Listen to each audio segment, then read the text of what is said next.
మహేష్ బాబుని హీరోగా ఇంట్రడ్యూస్ చేస్తూ, ప్రీతి జింటా హీరోయిన్‌గా, రాఘవేంద్రరావు గారి డైరెక్షన్‌లో వైజయంతి మూవీస్ నిర్మించిన 'రాజకుమారుడు' రిలీజ్ అయి ఈ రోజుకి 25 ఇయర్స్. ఈ సినిమాలో సూపర్ స్టార్ కృష్ణ గారు ఫ్లాష్‌బ్యాక్‌లో వచ్చే ఒక ముఖ్య పాత్రను పోషించారు. 'రాజకుమారుడు' సినిమాని మహేష్ బాబు పుట్టినరోజు ఆగస్ట్ 9, 1998న లాంచ్ చేశారు. మణిశర్మ మ్యూజిక్ అందించిన ఈ సినిమాలో మొత్తం 6 పాటలుంటాయి. మీ ఫేవరెట్ సాంగ్‌ని కామెంట్ చేయండి. ఈ సినిమా 61 డైరెక్ట్ సెంటర్స్‌లో 50 డేస్, 34 డైరెక్ట్ సెంటర్స్‌లో 100 డేస్ ఆడింది. విజయవాడ అలంకార్, గుంటూరు బాలభాస్కర్ థియేటర్లలో 126 days run state highest.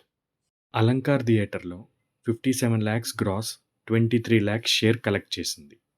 Andhra Pradesh మొత్తం షేర్ 10.5 కోట్లు.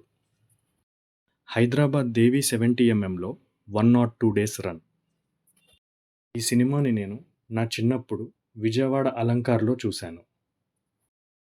ఈ వీడియో మీకు నచ్చినట్లయితే లైక్ చేయండి.